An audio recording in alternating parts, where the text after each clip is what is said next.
شروع کرتا ہوں اللہ تعالیٰ کے نام سے جو بڑا مہربان نہایت رحم والا ہے۔ یہ لوگ تمہارے سامنے عذر پیش کریں گے جب تم ان کے پاس واپس جاؤ گے۔ آپ کہہ دیجئے کہ یہ عذر پیش مت کرو، ہم کبھی تم کو سچا نہ سمجھیں گے۔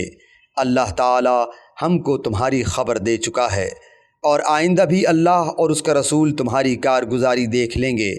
پھر ایسے کے پاس لوٹائے جاؤ گے جو پوشیدہ اور ظاہر سب کا جاننے والا ہے، پھر وہ تم کو بتا دے گا جو کچھ تم کرتے تھے۔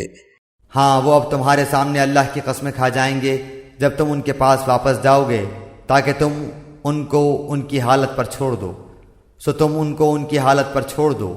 وہ لوگ بالکل گندے ہیں اور ان کا ٹھکانہ دوزخ ہے، ان کاموں کے بدلے جنہیں وہ کیا کرتے تھے۔ یہ اس لیے قسمیں کھائیں گے کہ تم ان سے راضی ہو جاؤ، سو اگر تم ان سے راضی بھی ہو جاؤ تو اللہ تعالیٰ کو ایسے فاسق لوگوں سے راضی نہیں ہوتا۔ دیہاتی لوگ کفر اور نفاق میں بہت ہی سخت ہیں، اور ان کو ایسا ہونا ہی چاہیے کہ ان کو ان احکام کا علم نہ ہو جو اللہ تعالیٰ نے اپنے رسول پر نازل فرمائے ہیں، اور اللہ بڑا علم و بڑی حکمت والا ہے۔ اور ان دیہاتیوں میں سے بعض ایسے ہیں کہ جو کچھ خرچ کرتے ہیں اس کو جرمانہ سمجھتے ہیں، اور تم مسلمانوں کے واسطے برے وقت کے منتظر رہتے ہیں۔ برا وقت انہی پر پڑنے والا ہے، اور اللہ سننے والا جاننے والا ہے۔ اور بعض اہل دیہات میں ایسے بھی ہیں جو اللہ تعالیٰ پر اور قیامت کے دن پر ایمان رکھتے ہیں، اور جو کچھ خرچ کرتے ہیں اس کو عند اللہ قرب حاصل ہونے کا ذریعہ اور رسول کی دعا کا ذریعہ بناتے ہیں۔ یاد رکھو کہ ان کا یہ خرچ کرنا بے شک ان کے لیے موجب قربت ہے، ان کو اللہ تعالیٰ ضرور اپنی رحمت میں داخل کرے گا۔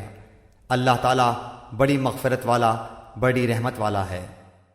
اور جو مہاجرین اور انصار سابق اور مقدم ہیں، اور جتنے لوگ اخلاص کے ساتھ ان کے پیرو ہیں، اللہ ان سب سے راضی ہوا اور وہ سب اس سے راضی ہوئے۔ اور اللہ نے ان کے لیے ایسے باغ مہیا کر رکھے ہیں جن کے نیچے نہریں جاری ہوں گی، جن میں ہمیشہ رہیں گے۔ یہ بڑی کامیابی ہے۔ اور کچھ تمہارے گرد و پیش والوں میں اور کچھ مدینے والوں میں ایسے منافق ہیں کہ نفاق پر اڑے ہوئے ہیں۔ آپ ان کو نہیں جانتے، ان کو ہم جانتے ہیں۔ ہم ان کو دوہری سزا دیں گے، پھر وہ بڑے بھاری عذاب کی طرف بھیجے جائیں گے۔ اور کچھ اور لوگ ہیں جو اپنی خطا کی اقراری ہیں، جنہوں نے ملے جلے عمل کیے تھے، کچھ بھلے اور کچھ برے۔ اللہ سے امید ہے کہ ان کی توبہ قبول فرمائے۔ بلا شبہ اللہ تعالیٰ بڑی مغفرت والا بڑی رحمت والا ہے۔ آپ ان کے مالوں میں سے صدقہ لے لیجئے جس کے ذریعے سے آپ ان کو پاک صاف کر دیں، اور ان کے لیے دعا کیجئے۔ بلا شبہ آپ کی دعا ان کے لیے موجب اطمینان ہے، اور اللہ تعالیٰ خوب سنتا ہے خوب جانتا ہے۔ کیا ان کو یہ خبر نہیں کہ اللہ ہی اپنے بندوں کی توبہ قبول کرتا ہے اور وہی صدقات کو قبول فرماتا ہے، اور یہ کہ اللہ ہی توبہ قبول کرنے میں اور رحمت کرنے میں کامل ہے۔ کہہ دیجئے کہ تم عمل کیے جاؤ، تمہارے عمل اللہ خود دیکھ لے گا، اور اس کا رسول اور ایمان والے بھی دیکھ لیں گے۔ اور ضرور تم کو ایسے کے پاس جانا ہے جو تمام چھپی اور کھلی چیزوں کا جاننے والا ہے، سو وہ تم کو تمہارا رب سب کیا ہوا بتلا دے گا۔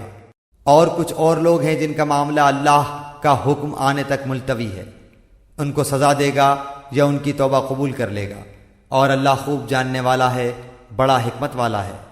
اور بعض ایسے ہیں جنہوں نے ان اغراض کے لیے مسجد بنائی کہ ضرر پہنچائیں اور کفر کی باتیں کریں اور ایمانداروں میں تفریق ڈالیں، اور اس شخص کے قیام کا سامان کریں جو اس سے پہلے سے اللہ اور اس کے رسول کا مخالف ہے، اور قسمیں کھا جائیں گے کہ بجز بھلائی کے اور ہماری کچھ نیت نہیں، اور اللہ گواہ ہے کہ وہ بالکل جھوٹے ہیں۔ آپ اس میں کبھی کھڑے نہ ہوں، البتہ جس مسجد کی بنیاد اول دین سے تقوی پر رکھی گئی ہے وہ اس لائق ہے کہ آپ اس میں کھڑے ہوں۔ اس میں ایسے آدمی ہیں کہ وہ خوب پاک ہونے کو پسند کرتے ہیں، اور اللہ تعالیٰ خوب پاک ہونے والوں کو پسند کرتا ہے۔ پھر آیا ایسا شخص بہتر ہے جس نے اپنی عمارت کی بنیاد اللہ سے ڈرنے پر اور اللہ کی خوشنودی پر رکھی ہو، یا وہ شخص کہ جس نے اپنی عمارت کی بنیاد کسی گھاٹی کے کنارے پر جو کہ گرنے ہی کو ہو رکھی ہو، پھر وہ اس کو لے کر آتش دوزخ میں گر پڑے، اور اللہ تعالیٰ ایسے ظالموں کو سمجھ ہی نہیں دیتا۔ ان کی یہ عمارت جو انہوں نے بنائی ہے ہمیشہ ان کے دلوں میں شک کی بنیاد پر کانٹا بن کر کھٹکتی رہے گی، ہاں مگر ان کے دل ہی اگر پاش پاش ہو جائیں تو خیر، اور اللہ تعالیٰ بڑا علم والا بڑی حکمت والا ہے۔ بلا شبہ اللہ تعالیٰ نے مسلمانوں سے ان کی جانوں کو اور ان کے مالوں کو اس بات کے عوض میں خرید لیا ہے کہ ان کو جنت ملے گی، وہ لوگ اللہ کی راہ میں لڑتے ہیں جس میں قتل کرتے ہیں اور قتل کیے جاتے ہیں۔ اس پر سچا وعدہ کیا گیا ہے تورات میں اور انجیل میں اور قرآن میں، اور اللہ سے زیادہ اپنے عہد کو کون پورا کرنے والا ہے؟ تو تم لوگ اپنی اس بے پر جس کا تم نے معاملہ ٹھہرایا ہے خوشی مناؤ، اور یہ بڑی کامیابی ہے۔ وہ ایسے ہیں جو توبہ کرنے والے، عبادت کرنے والے، حمد کرنے والے، روزہ رکھنے والے یا راہ حق میں سفر کرنے والے، رکوع اور سجدہ کرنے والے، نیک باتوں کی تعلیم کرنے والے اور بری باتوں سے باز رکھنے والے اور اللہ کی حدوں کا خیال رکھنے والے ہیں۔ اور ایسے مومنین کو آپ خوشخبری سنا دیجئے۔ پیغمبر کو اور دوسرے مسلمانوں کو جائز نہیں کہ مشرکین کے لیے مغفرت کی دعا مانگے، اگرچہ وہ رشتہ دار ہی ہوں، اس امر کے ظاہر ہو جانے کے بعد کہ یہ لوگ دوزخی ہیں۔ اور ابراہیم علیہ السلام کا اپنے باپ کے لیے دعائے مغفرت مانگنا وہ صرف وعدے کے سبب سے تھا جو انہوں نے اس سے وعدہ کر لیا تھا۔ پھر جب ان پر یہ بات ظاہر ہو گئی کہ وہ اللہ کا دشمن ہے تو وہ اس سے محض بے تعلق ہو گئے۔ واقعی ابراہیم علیہ السلام بڑے نرم دل اور بردبار تھے، اور اللہ ایسا نہیں کرتا کہ کسی قوم کو ہدایت کر کے بعد میں گمراہ کر دے جب تک کہ ان چیزوں کی صاف صاف نہ بتلا دے جن سے وہ بچیں۔ بے شک اللہ تعالی ہر چیز کو خوب جانتا ہے۔ بلا شبہ اللہ ہی کی سلطنت ہے آسمانوں اور زمین میں، وہی جلاتا اور مارتا ہے، اور تمہارا اللہ کے سوا نہ کوئی یار ہے اور نہ کوئی مددگار۔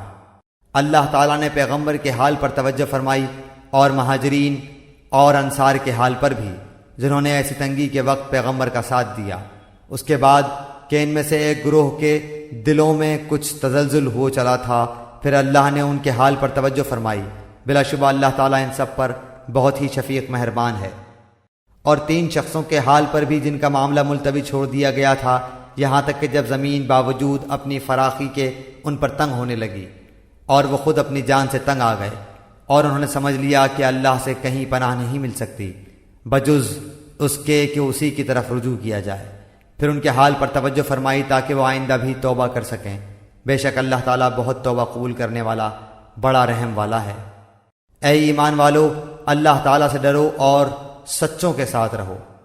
مدینے کے رہنے والوں کو اور جو دیہاتی ان کے گرد و پیش ہیں ان کو یہ زیبا نہ تھا کہ رسول اللہ کو چھوڑ کر پیچھے رہ جائیں، اور نہ یہ کہ اپنی جان کو ان کی جان سے عزیز سمجھیں۔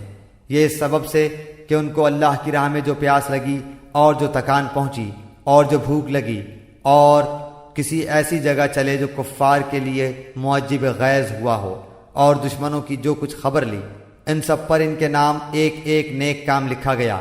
یقیناً اللہ تعالیٰ مخلصین کا اجر ضائع نہیں کرتا۔ اور جو کچھ چھوٹا بڑا انہوں نے خرچ کیا اور جتنے میدان ان کو طے کرنے پڑے، یہ سب بھی ان کے نام لکھا گیا تاکہ اللہ تعالیٰ ان کے کاموں کو اچھے سے اچھا بدلا دے۔ اور مسلمانوں کو یہ نہ چاہیے کہ سب کے سب نکل کھڑے ہوں، سو ایسا کیوں نہ کیا جائے کہ ان کی ہر بڑی جماعت میں سے ایک چھوٹی جماعت جایا کرے تاکہ وہ دین کی سمجھ بوجھ حاصل کریں، اور تاکہ یہ لوگ اپنی قوم کو جب کہ وہ ان کے پاس آئیں ڈرائیں تاکہ وہ ڈر جائیں۔ اے ایمان والو، ان کفار سے لڑو جو تمہارے آس پاس ہیں، اور ان کو تمہارے اندر سختی پانا چاہیے، اور یہ یقین رکھو کہ اللہ تعالیٰ متقی لوگوں کے ساتھ ہے۔